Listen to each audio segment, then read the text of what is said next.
সেই ভগবান আমাদের প্রতি বহু কৃপা করে তাঁর শুদ্ধ সত্যময়ী মূর্তি ধারণ করেছেন। তিনি উদার বীর্য অর্থাৎ মহাপ্রভাবশালী। অতএব নিজজন ভক্তবর্গের চিত্ত বশীভূত করবার জন্য তিনি স্বীয় অনিন্দ পবিত্র লীলার অনুষ্ঠান করেছেন। মৃগপতি সিংহ যার সেই লীলা শিক্ষা লাভ করেছেন, নিঃশ্রেয় স্বার্থী ব্যক্তি সেই ভগবান শ্রী শঙ্কর্ষণ ব্যতীত আর কাকে আশ্রয় করবেন?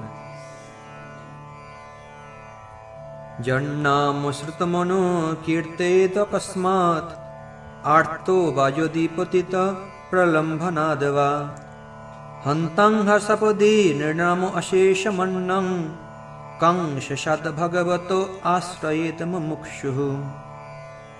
সাধুগুরুর মুখ হতে শ্রবণ করে অথবা অকস্মাৎ অথবা আর্ত হয়ে কিংবা পরিহাস ছলে পতিত ব্যক্তিও যদি সেই শ্রী অনন্তদেবের নাম কীর্তন করে, তাহলে সেই শ্রবণ বা কীর্তনকারী ব্যক্তি যে শুদ্ধ হবেন সেই বিষয়ে আর বক্তব্য কি? কেননা এই শ্রী অনন্তদেবী শ্রীয় দর্শন প্রদানাদি দ্বারা মানবগণের অশেষ পাপরাশি বিনাশ করে থাকেন। অতএব নিঃশ্রেয় স্বার্থী ব্যক্তি সেই ভগবান শ্রী শেষ ব্যতীত আর অপর কাকেই বা আশ্রয় করবেন? মূর্ধন্যর্পিত মনোবৎ সহস্র মূর্ধন ভূগোলং সগিরি সরিৎ সমুদ্র সত্তম অনন্তাদমিবিত বিক্রমস্য ভুম্নঃ কো বীর্যান্নপি গণয়িত সহস্রজীব। অপরিমেয়ত্ব হেতু যার বিক্রমের পরিমাণ করা যায় না, সেই বিভু সহস্র শীর্ষা ভগবান শ্রী অনন্তদেবের একটি মাত্র মস্তকে সমগ্র গিরি, নদী, সাগর ও জন্তুগণের সঙ্গে এই ভূমণ্ডল নষ্ট থেকে অনুর ন্যায় প্রতিভাত হচ্ছে। সহস্র জিহ্বা লাভ করেও কেই বা তার বীর্য সমূহ গণনা করতে পারেন? এবং প্রভাব ভগবান অনন্ত দুরন্ত বীর্যরু গুণানুভাব মূলে রসায়া স্থিত আত্মতন্ত্র যো লীলয়াক্ষ্ণান স্থিত বিভর্তি।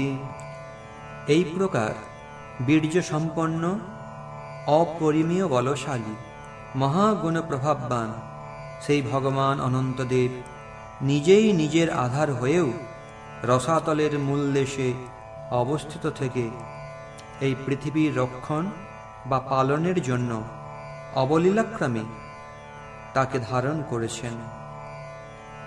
সৃষ্টি স্থিতি প্রলয় সত্যাদি যত গুণ যার দৃষ্টিপাতে হয় যায় পুনঃ পুনঃ অদ্বিতীয় রূপ সত্য অনাদি মহত্ব তথাপি অনন্ত হয় কে বুঝে সে তত্ত্ব।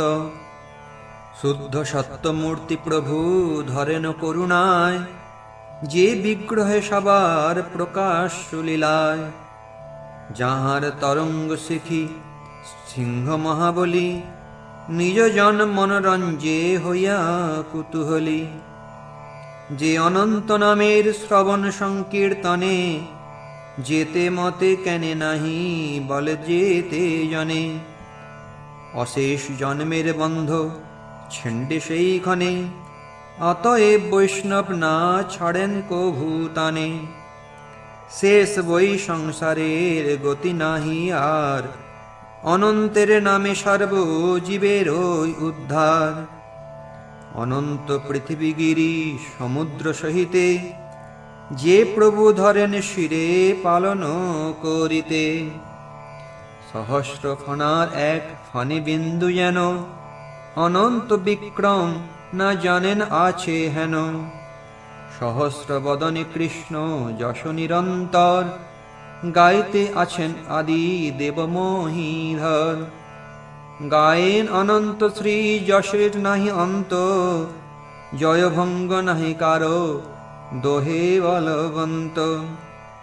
অদ্যাপিও শেষ দেব সহস্রশী মুখে গায়েন চৈতন্য যশ অন্ত নাহি দেখে। কি আরে রাম গোপালে বাদ লাগিয়াছে, ব্রহ্মা রুদ্র সুর সিদ্ধ মনীশ্বর আনন্দে দেখিছে। লাগ বলি চলি যায় সিন্ধু তরিবারে, যশের সিন্ধু নাদায় কুল অধিক অধিক বাড়ে। তথা শ্রীমদ্ ভাগবতে নান্তং বিদাম্মহমমি মুনয়গ্রজাস্তে, মায়াবলস্য পুরুষস্য কুত অবরেজে। গায়ন গুণান দশ শতানন আদিদেব, শেষ অধুনাপি সমবশ্যতি নাস্য পারম। হে নারদ, আমি স্বয়ং ব্রহ্মা এবং তোমার অগ্রজ এই সনকাদি মুনিগণ সেই পরম পুরুষ স্বয়ং ভগবানের চিৎশক্তি বলের কথা দূরে থাকুক, মায়াশক্তি বলেরই অন্ত জানি না।